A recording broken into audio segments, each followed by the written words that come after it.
कहते हैं राजनीति में न तो कोई परमानेंट दोस्त होता है और न ही कोई परमानेंट दुश्मन, लेकिन हालातों के हिसाब से हर राजनीतिक दल अपना अपना हित साध ही लेता है और राजनीति की डिक्शनरी में इसी साथ को गठबंधन कहा जाता है।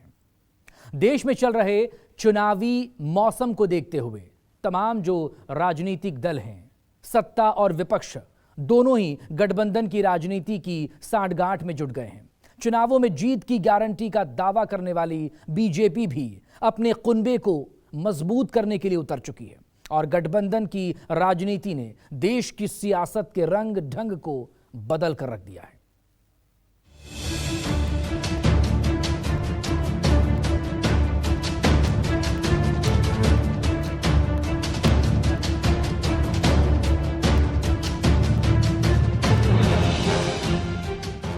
चुनाव की तारीखें करीब आई, पार्टियों को अपनों की सुध आई।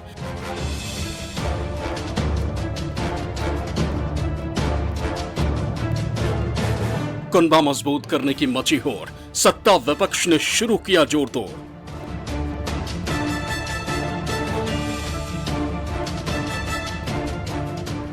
जनादेश बटोरने का शुरू घमासान, गठबंधन किसका फायदा किसका नुकसान। एक तरफ सुखबीर सिंह बादल, चंद्रबाबू नायडू, शिंदे की शिवसेना, जेजेपी के अजय चौटाला, दूसरी तरफ राहुल गांधी, ममता, केजरीवाल, अखिलेश। 2023 में 5 राज्यों में विधानसभा चुनाव और सबसे खास 2024 का लोकसभा चुनाव। चुनावी साल में हर पार्टी, चाहे वो सत्ता में हो या सत्ता से बाहर, अपना दमखम दिखा रही, जीत का दावा कर रही, विरोधियों को पटखनी देने का दम भर रही। लेकिन सत्ता और विपक्ष में जो एक बात कॉमन हो गई है वो है गठबंधन की ताकत को मजबूत करने की। लेकिन राष्ट्रीय पार्टियों की इस कोशिश ने लोकल और छोटे दलों के भाव बढ़ा दिए। कर्नाटक विधानसभा चुनाव में मिली करारी शिकस्त के बाद से ही बीजेपी अब सीरियस मोड में आ चुकी है और उसने कई योजनाओं पर काम करना शुरू कर दिया है। इन्हीं में से एक है पुराने साथियों की वापसी, क्योंकि बीजेपी नए गठबंधन के साथ एनडीए में नई ऊर्जा का संचार करना चाहती है।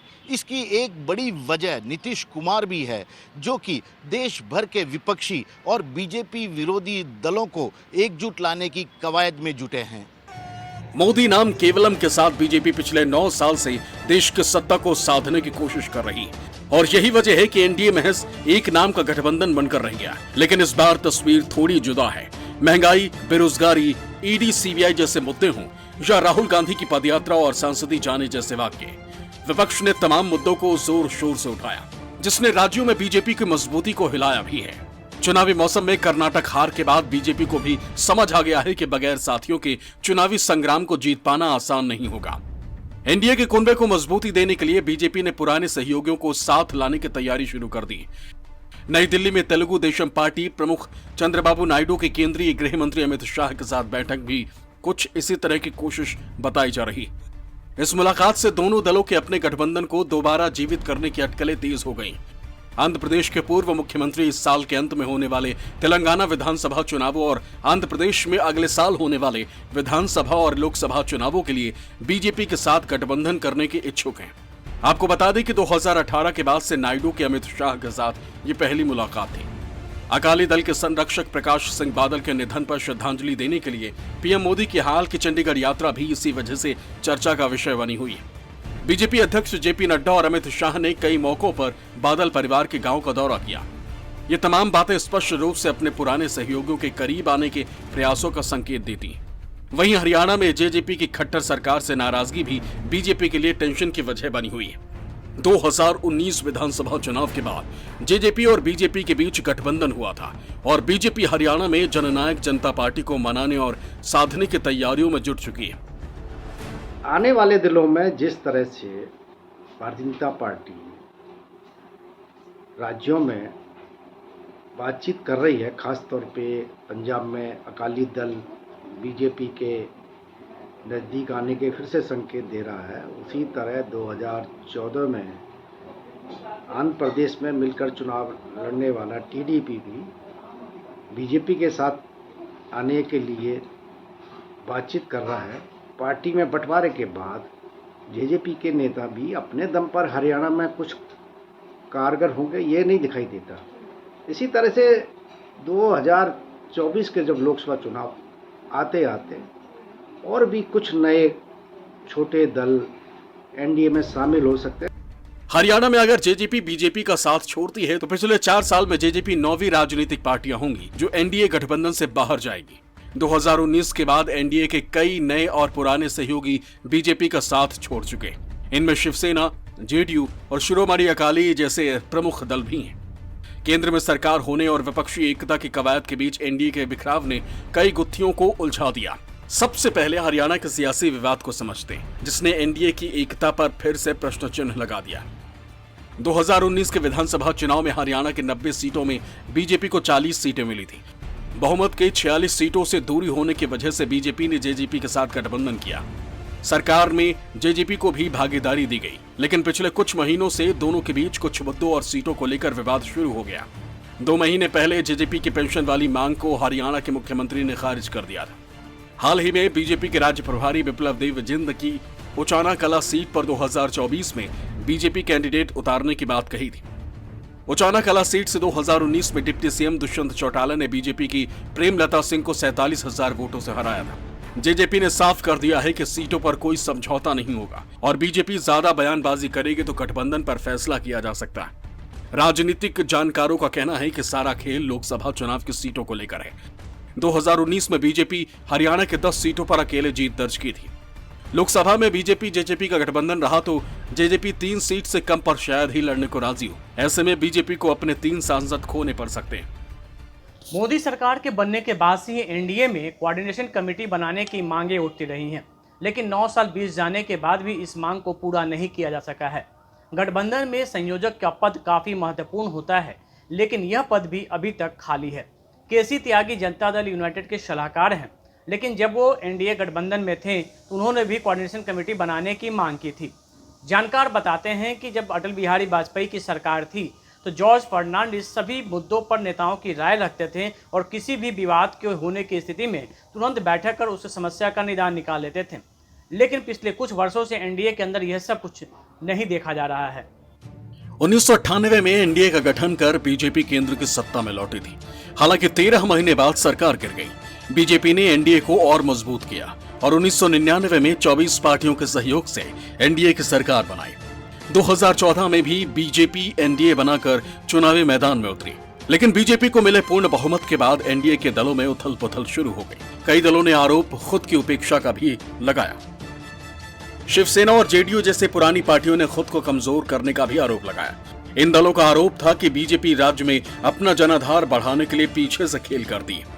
इतना ही नहीं, गोरखा जनमुक्ति मोर्चा ने बीजेपी पर लोगों के साथ विश्वासघात करने का आरोप भी लगाया। शिरोमणि अकाली दल और राष्ट्रीय लोकतांत्रिक पार्टी ने कृषि बिल के खिलाफ सरकार का साथ छोड़ दिया। इन दलों को कहना था कि बिल बनाने से पहले सहयोगी दलों से चर्चा नहीं की गई। 2019 के बाद तो एनडीए में भगदड़ से मच गई। पीएमके को छोड़ दिया जाए तो 1998 में सहयोगी रहे एक भी दल अब एनडीए का हिस्सा नहीं। आंकड़ों पर गौर करें तो 2014 में बीजेपी का साथ जहां 29 दल साथ थे, वहीं 2019 में 18 दलों का साथ था। हालांकि 1998 की तुलना में एनडीए का जनाधार जरूर बढ़ा। खुद बीजेपी 10 राज्यों की सत्ता पर काबिज है। 6 राज्यों में सहयोग से सरकार चला रही, लेकिन फिर भी बदलती परिस्थितियों में बीजेपी को एनडीए की जरूरत महसूस होने लगी है। 2024 के लोकसभा चुनाव के मद्देनजर भारतीय जनता पार्टी क्षेत्रीय दलों का सहयोग लेने की कोशिश कर रही है। खास तौर पे जिस तरह से तेलुगु देशम पार्टी के प्रमुख दिल्ली में आकर भारतीय जनता पार्टी के नेताओं से मिले, इसी तरह अन्य पार्टियों के नेता भी भारतीय जनता पार्टी के साथ अपना संकेत दे रहे हैं। खास तौर पे पंजाब में अकाली दल, तो ये अभी नहीं मान सकते हैं कि एनडीए 2024 के लोकसभा चुनाव में कोई कमजोर पड़ेगा।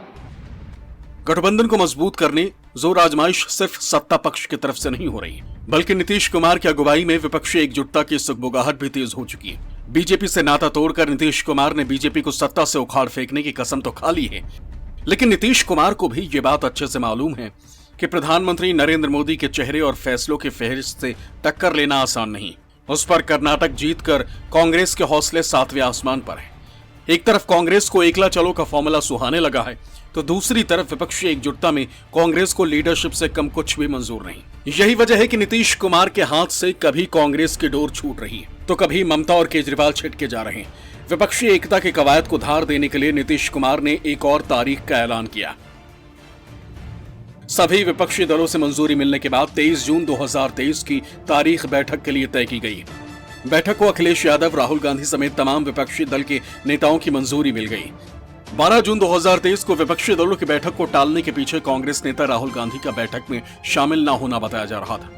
अब कहा जा रहा है कि 23 जून 2023 को राहुल गांधी भी बैठक में शामिल होंगे। नीतीश कुमार देश के हर एक विपक्षी दल को जोड़कर बीजेपी को केंद्र के साथ साथ राज्यों की सत्ता से भी बेदखल करने की तैयारी कर रहे हैं।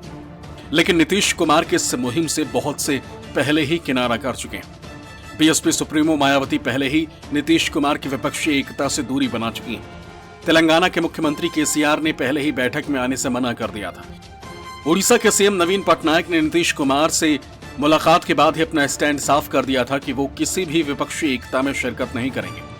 वहीं आंध्र प्रदेश के मुख्यमंत्री जगन मोहन रेड्डी खुद को किसी भी गठबंधन के साथ खड़ा नहीं करना चाहते। जेडीएस नेता कुमारस्वामी भी विपक्षी एकता से दूरी बनाए हुए हैं।